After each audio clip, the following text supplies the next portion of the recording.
If you can solo over Autumn Leaves, you're not just learning one tune, you're learning one of the most important jazz roadmaps ever. But most guitar players get lost because they try to use too many scales too soon. So in this video, I'm going to show you a simple step-by-step way to solo over Autumn Leaves using chord tones, guide tones, and simple jazz phrasing.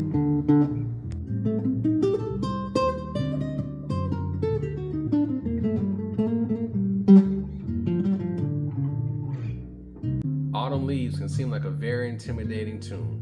You see all those chords and you think, what scales do I need to play? But the real question to ask yourself is, what are the chords and what's the most important notes of the chords do I need to play? So, Autumn Leaves is built up of the backbone and foundation of jazz, which is the 2-5-1, along with a minor 2-5-1. You're going to see these progressions in hundreds of jazz tunes that you're going to tackle.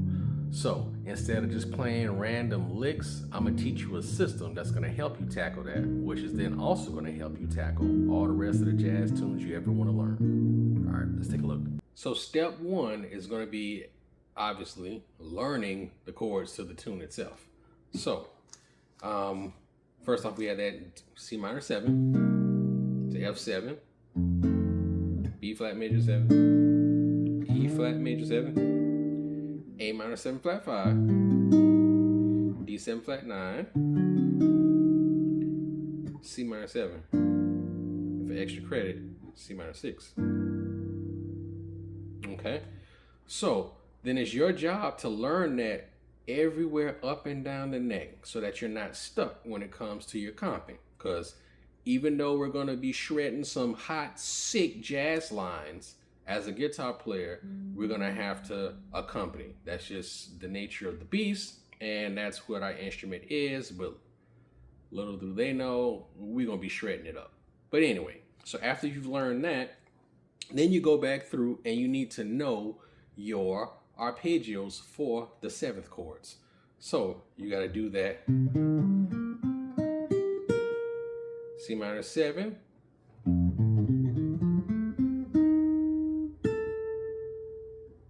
F7,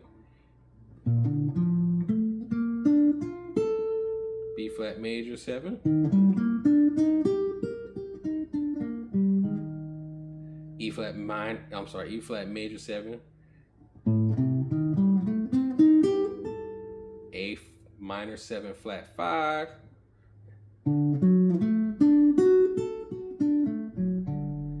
D7 or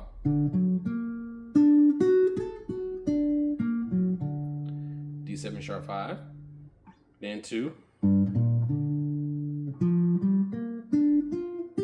then G minor 7 or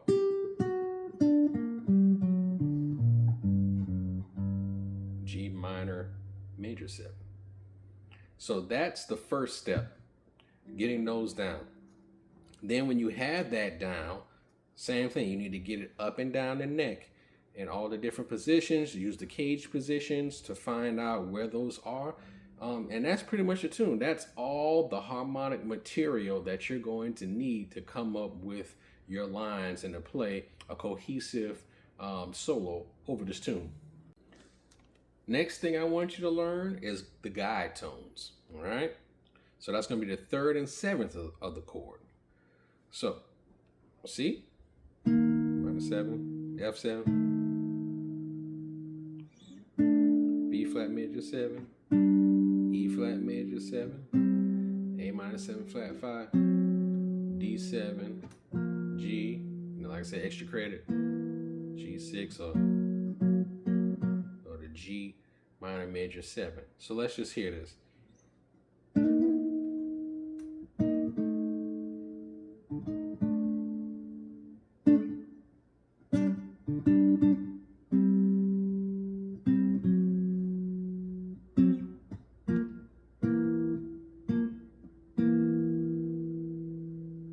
One more time.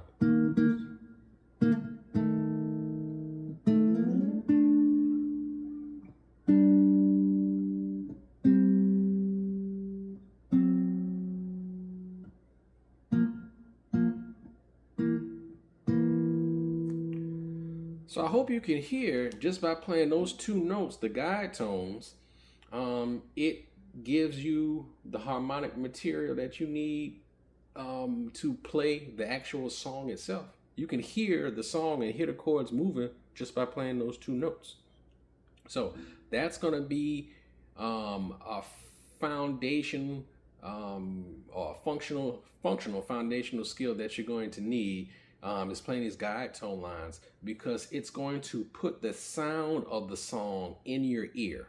Okay, so then when that sound is in your ear and you can hear it naturally, when you come up with lines, it's going to automatically format itself to fit the context of the tune and like the form of the tune.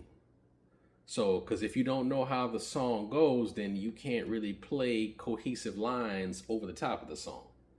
So, for instance, if you know what a Southern accent sounds like, ooh, wait, man, I'm about to play that guitar there. Okay, ha ha ha. But with that, I know what that sounds like because I've heard that before. Now, if you were to ask me to do like an accent, or what does a person in Uzbekistan sounds like, I don't know that. So I couldn't give you a convincing accent or phrase of what that person sounds like, because I've never been there. But more importantly, I've never heard it. So it's not in me. It's not in my ear for me to then try to reproduce to show you. So what you need to do is you need to know how the song goes. So you have to listen to it and then play it by playing these guide tone lines. And you can hear how the song moves and how it changes. And playing those guide tone lines for like different tunes that you go to tackle, that's like the heart and the meat and potatoes of that particular song. You can hear how it goes. It gets into your hands, it gets into your ears, it's in your body. And when you go to make lines, they're just gonna naturally come out better, because you know you can feel that 4/4 time. You can feel those 2 4-bar phrases because you've played it and it's in you. So check that out and try that. All right, so let's check this out. We're gonna start off with our chord tones so that we can get the framework of the song. See?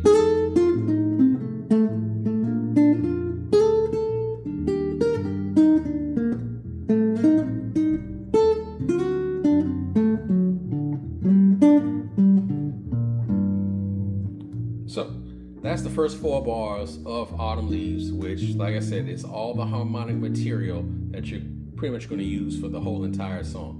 So having that down and in my hands and fingers up and down the neck is what's going to help me and help you to navigate this tune and give you the information that you need to then navigate and play those other jazz standards. Because like I said, this 2-5-1 major and minor, that's, you're going to see that pop up a lot. So we have those, but you don't necessarily have to run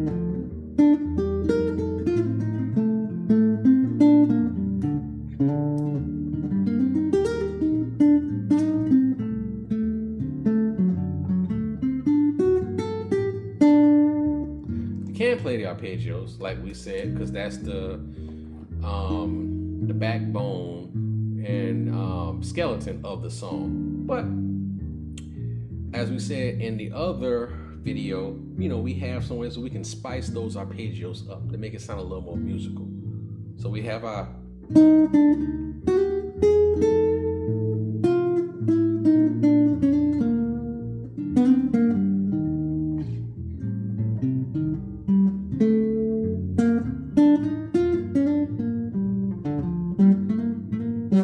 I'm using some rhythm. I'm using that the approach notes, and you can use your passing tones as well as your enclosures. But remember, we gotta have that phrasing. So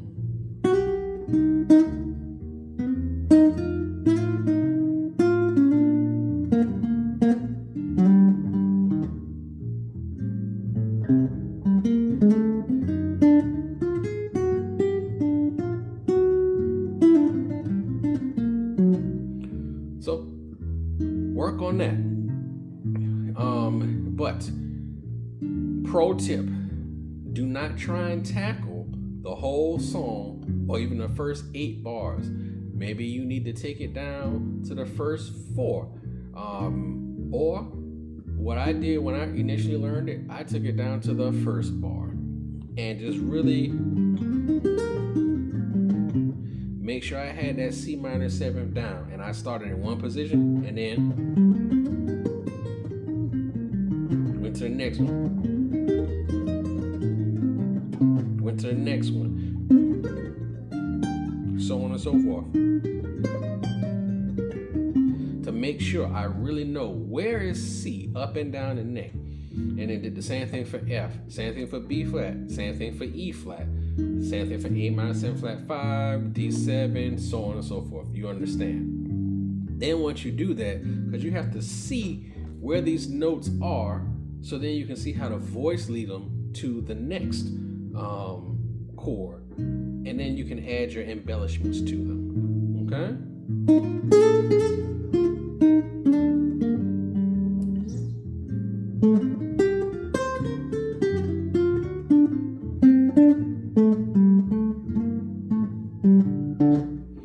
Now, the thing I use the most, and I would say any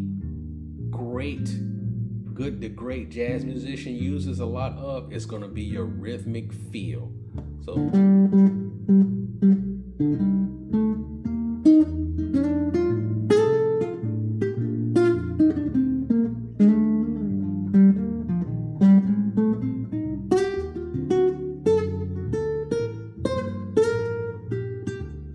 that rhythmic feel and your swing will carry you. Or as scripture says, it will cover a multitude of sins. You can even play the wrong stuff where you're completely lost, but as long as you got a good groove and a good time feel with it, things will be okay. So, just in a recap, make sure you know where these arpeggios are for your chords in all the positions. Take it one step at a time. I'd say do C and then see what lines you can come up with over C.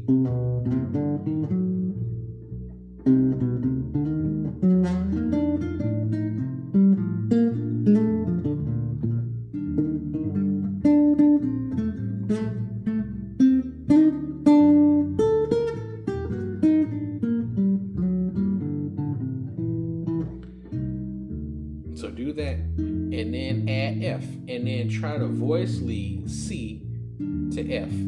And then F to B flat, and then put the whole thing together. C to F to B flat, and then add E flat, C, and then do the whole thing. Then the first 4. Then practice doing it over the A minor 7 flat 5, and then the D7. We do need to talk about that. So the elephant in the room that we need to talk about is, what do we play as passing notes and whatnot over that D7 flat 9. All right. So, but to back up, A minor 7 flat 5, that one is still going to have those passing notes from the B flat major. Okay.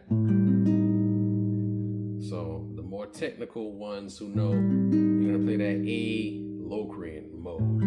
Pull those scale tones from those. Okay, which is going to be, so you got 1, flat 2, flat 3, 4, flat 5, flat 6, flat 7, and then 1, root, back again. All right, but then on that D7 chord, flat 9, we're going to play, like I said earlier, you got the D. That one, which is the D7 arpeggio. Sounds a little happy, but we want to emphasize that darker, sadder minor sound. So we're gonna do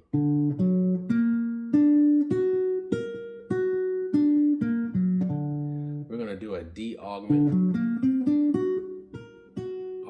triad, D7 sharp 5. Okay, and then the notes that we're gonna put in between is going to be spelled out. You got root, flat 2, 3, 4, 5, flat 6 or sharp 5, flat 7, and then 1. So then that'll give you.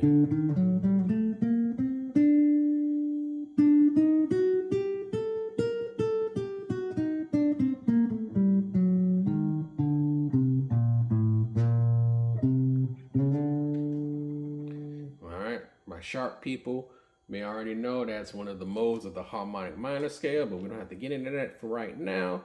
All you need to know is those are your passing notes. Flat 2, got your 4, 5, flat 6, 7, and 1. All right, and then over good old G minor 7, that's your Aeolian with those notes, but then we're back to B flat again. So flat 6, 5, 4, natural 9, and then 1. And like I said, for extra credit, we can do a minor major 7 sound.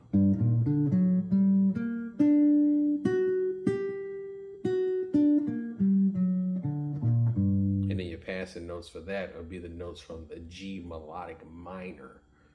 So that's 1, 2, flat 3, 4, 5, natural 6, major 7, and then 1. So then those are your notes that you have for your minor 2, 5, 1. And then same rules and everything apply as far as your approach notes and your enclosures. And then I just gave you the passing tones that you can use. And yeah, that's all the harmonic material that you have. First off, let's make a jazz line. All right, we're gonna do this over the minor 2, 5, 1, which I thought it'd be beneficial because we've already done a line over a major 2, 5, 1 before. All right, so first chord is that A minor 7 flat 5. So we'll do it here. All right, those are our bass notes that we're gonna use. So I think, where do I want to start? Let's start on the flat 5. So I'm gonna go, okay. That's a nice bebop line. So flat 3, flat 7, and then it just so happens that this enclosure encloses the root, and you have flat 5, flat 7, and flat 9. And that's what you'll also notice, is that some of these enclosures kind of make up arpeggios from different chords, or they just fit nicely in the scale itself. And this is a instance of that. So we got, and then I'm gonna just go up my scale, my arpeggio.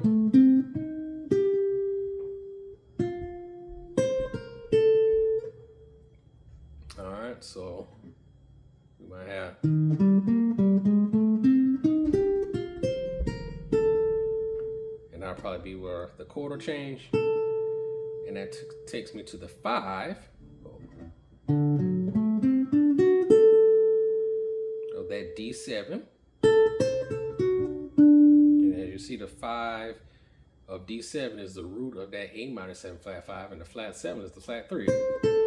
So as you see, a lot of these, they'll share the same notes. So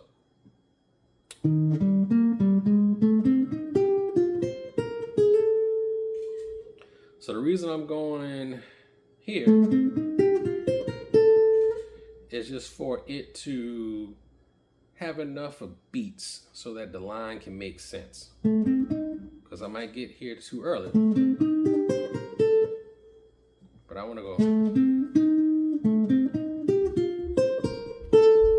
hit that downbeat on that note there. So now we're in D7. And now I'm going to go and then get some of these color notes in here. And and I need to think about going to G. So I'm here on the 5th. I'm gonna just go ahead and grab that 3rd, which is the major 7, and then hit on the root, and then from there I'm in my nice friendly little pentatonic box. So maybe some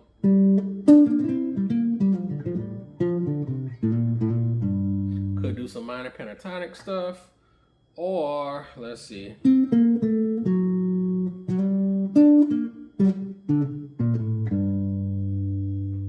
That line there was more arpeggio. And instead of going, I went. So that was that passing tone. And you see that line, even if you were to pull it out of context, you'd be like, oh, well, since it had this, then it has the 9. Oh, okay, well then that's just Aeolian. Well, you wouldn't think Aeolian because I didn't give you a 6, but you can think it looks like a scale, but it wasn't a scale. That line came from, because it's primarily arpeggio. Just had that one passing note, so it's unfair to call it a scale. And if you look at it as a scale, like we said in the previous videos, then you're looking at all 7 notes as being equal. And in this case, all 7 notes are not equal. This G, B flat, D, and F have more weight, and that's A was just a passing note to get me here to help smooth the line out and give it enough beats so I can land there in time. All right, so let's put it all together. So we got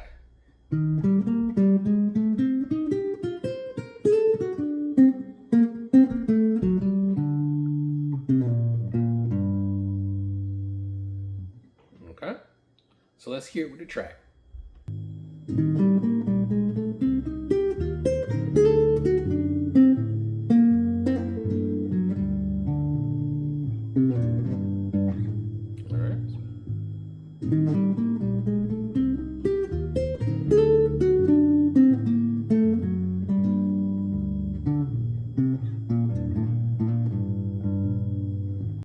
Let's look at things the wrong way with scales.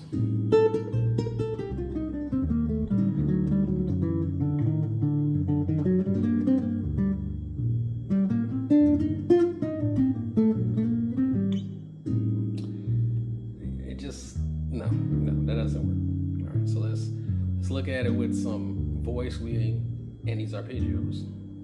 Okay.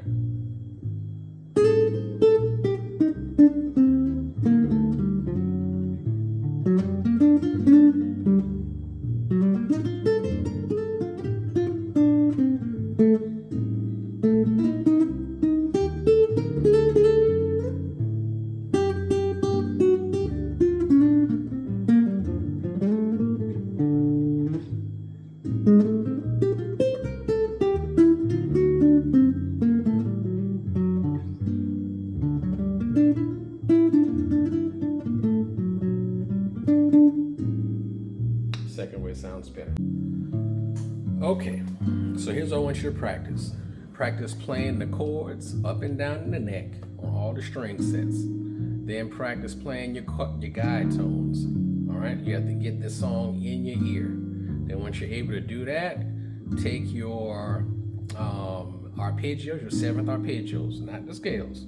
Take your 7th arpeggios and then work those along with some rhythm, okay, some phrasing, your passing notes and your enclosures and your approaches, and then you're on your way. But remember, don't try and play the whole song when you practice. Break it down piece by piece. Start off with the first bar and make sure you can get you a good line going over that first C7, then connect it to F7, to B flat major, to the E flat major, then the A minor 7 flat 5, D7, so on and so forth. What's probably going to trip you up, and just to give you a tip, is going to be that minor 2-5 and negotiating and navigating that. So spend some extra time there. If it takes you a week, it takes you a week. It's fine. There's no rush. You know, take your time. All right. So if it takes you a week, it takes you a week. If it takes you 2 weeks, it takes you 2 weeks. If it takes you a month, it takes you a month. Just remove all the pressure. you want to be able to see these chords and these arpeggios up and down the neck. And however long it takes, it takes. But trust me, it's going to be worth it. As one of my teachers told me, the shortcut is the long way around. Okay? So, if you like this, make sure you hit the like, share, subscribe, and if you want more content, just keep it here on this channel. Learning how to solo over these jazz standards is what we're all about here. And remember, make music, have fun, but always stay jazzy.